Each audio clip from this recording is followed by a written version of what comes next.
How do you feel about the transformation? Because it's crazy when you go back to Albee Square Mall days and you see how Brooklyn is now, man. Is definitely becoming beautiful. You know, we got the Barclays Center over here. You know, shout to Hov for being a part of that. Coming here, Sagittarian brother, salute. Yeah. So, how has that been for you, seeing the transformation of what it used to be and how it is now? It's interesting because, you know, I'm a Brooklynite to the heart, and honestly, I will say, you know, initially it's like, man, get out of here with that. Right. You know, but I remember Albee Square Mall. I remember going to Albee Square Mall and going to the food court. Everything in the food court sucked.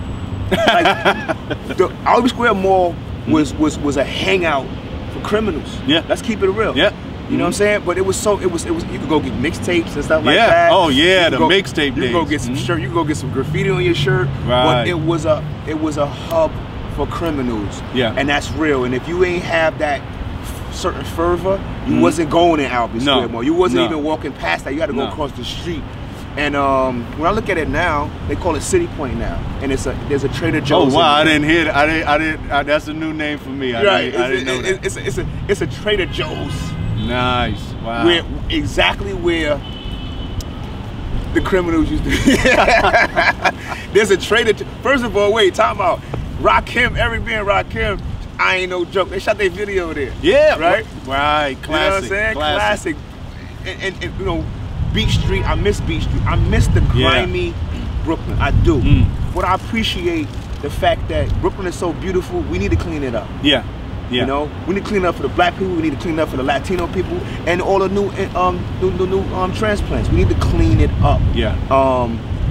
I appreciate it. I like my brother right now. Yeah, man. I think that it's changed a lot, but it's a lot of beauty. It's a lot of diversity. It's a lot of things that you could see and learn from in Brooklyn and just enjoy.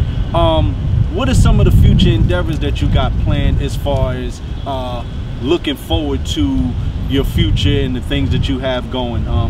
You got to see so many things and experience so many opportunities. Now that we become of a certain age, man, what's that mindset like? Well, I think, you know, honestly, like I said, my son just turned 23. My oldest is 23. My youngest is 20. Like, so I'm raising young men. And for me, I'm like, okay, what intelligence can I pass to them as they do this travel? So, you know, you can't sleep on the young. No. For me, it's almost like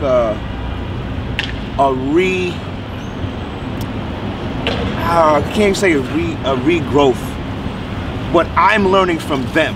Yes. So now, you know, for me, I want to be in tune with the youth. Like, we already politicized, and, you know, I'm on my military mind and stuff and all of that. So I could teach them all of this stuff. Right. And then they could teach me how to be creatives fresh, brand new, and then we can recycle that, and to create something that's more, I guess, valid today. Yes. You know, we're clearly not walking past dope fiends how like we used to do in Brownsville. It's not like that. But they're out totally here. Different. It's cool. My block, I see crackheads, I see different people, but the conversation has evolved. Right. And I think that you know, as far as endeavors, like I'm always communicating with the youth on a level to expound on whatever endeavors they have. You know, my Wiz has a company, production company. I'm the president of Bucktown USA Entertainment, which is a entertainment company on multi-facets. But my most important thing is getting in tune with the youth and having that outreach, and whatever they for, letting them know that they have soldiers that's prepared and willing, and that can put them into the places where they need, the seats where they need to be at, to get the things done that we couldn't get. Right. And I think that's very important because, and that's what Hip Dance is about. Hip Dance is about supporting and pushing and letting the entrepreneurs know that you have a support system. We have to get the youth involved, show them that there's other ways. You know, growing up, you touched on a lot of things. You know, growing up, we've seen a lot of poverty, we've seen a lot of heartache, we've seen a lot of hurt, you know. And when you look at projects and when you put people a bunch of pain in a box, what do you think you're going to get? To be a positive outlook, especially at an age now where we could sit back and see the things that we went through. I'm 25, by the way. There you go. Yeah, he's 25. Listen, plus you're not on a cipher. Had on 2 ciphers. And you know, and I talked to my son, my youngest son, who's 19 years old, and he's put me up on a lot of the new stuff because, you know, as we get older, I'm starting to think, man, you know, maybe I don't know what I thought I knew. It's a good perspective because one of the things is a lot of times, you know, and I say this all the time as adults, sometimes we don't know everything. And talking to a young person, they give you a different perspective. Sometimes it's best to listen to both parts, so that's always good. I love the fact that you're going out, inspiring the youth and doing things like that, man, and it's a beautiful thing, man. And I think it'll be a disservice if I came around and just did the rap thing. You know, like what is hip hop giving you? Like earlier today, you know, I was just walking through Bed-Stuy and I seen Johnny Handsome. That's School Lover. School Lover is Big Daddy Kane dance. Yeah. Like, so as a kid, we seen them in the videos. Yeah. Now, when I see him, I'm like, yo, Handsome, what up? Right. Like, I know him. That's my brother. Right. Do this particular struggle. So it would be a disservice to go, yo, nah, I just rap. Now I'm like a diplomat. Right. You know, and now what do diplomats do? Well, we make connections with individuals in different realms. So you could be a rapper, you could be a filmmaker, you could be a photographer, you could be a skateboarder, you could be, you know, somebody into these different things, designer, and you know, it'd be my job to highlight what the common denominator is in that, and bring the people together. So next thing you know, we have a company. Well, you three guys never thought you can even talk with each other, but absolutely you can. So now we become these guys who are not only the movers and shakers, but we are mobilizing individuals with this talent. This like, for us growing up, we had a few elders in the neighborhood that would help us, but a lot of times it was so restricted. You know, like my Uncle Jocko, salute, BRC, our whole family over there. He brought guys through basketball. I sucked at basketball. So it's like, I'm not gonna be no ball player. I knew that off the top. I knew that. I don't care how many joints I buy, I'm not going to the NBA. I know that, but at the same time, I met so many interesting people. You know, so you could be the conduit to bring people together and formulate something great. And that's the beautiful thing about networking. You know, that's the word. And that's the beautiful thing, because one thing I've learned, you know, and again, man, you know, at the end of the day, I salute entrepreneurs. You have to network. Yes. I learned a long time ago that it's great, you know, friends and family, but in order to push your business, if you just had your friends and your family support, it's only so many people we know. You got to get people out there that don't know you, that don't judge you. They just look at what the product is that you're putting out there, what it is that you're doing, and they support you on that. And that's how you go out there and further your agenda, further your business and stuff like that, man. So it's great to see you getting involved in all these different things. Yeah, I love, I mean, what I would, you know, my upbringing, the hardships groomed me. You know, it didn't make me malicious. It didn't make me want to get back. It made me want to get up and stay up and then give back. You know, and I appreciate that, and I'm excited to do that. You know, and the fact that hip hop continues to evolve helps a great deal. Because, you know, my highlight was 25 years ago.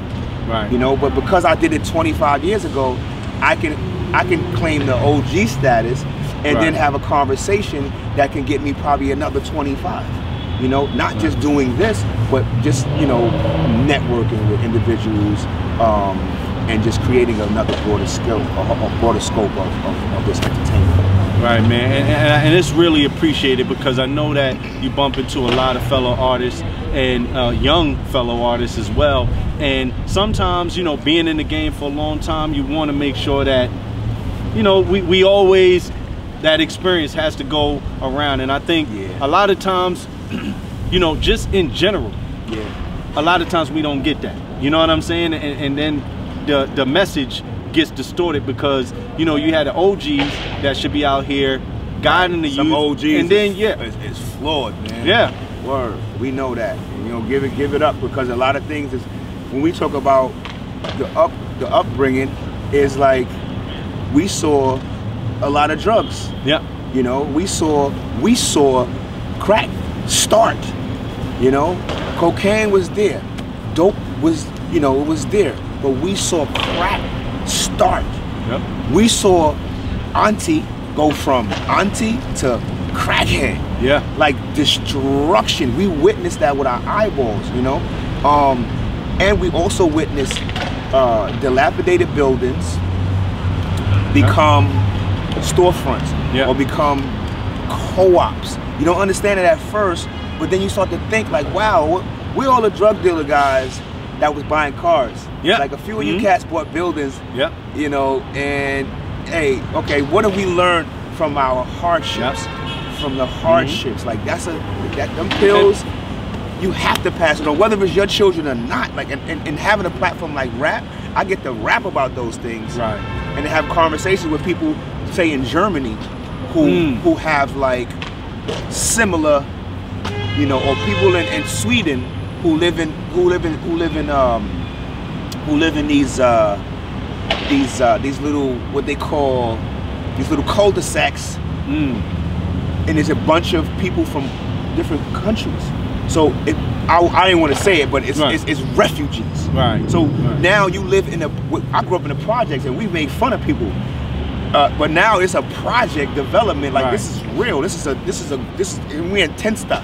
Yeah. And in Tensta, you got people from the Sudan, you got people from Germany, you got people from Egypt, you got people from like everywhere in there. So I mean, forget about gang. We're not even doing that. Right. There's no colors. It's like, yo, you either up or you down. You know what I mean? So these lessons you learn through your travels, it's you know, you have to apply that to your personal, and you have to pass that down to the ones that, you know. I can't wait to drink a cold with my bros and go, yo, fam, it's crazy over there. Yeah. Yeah. I see.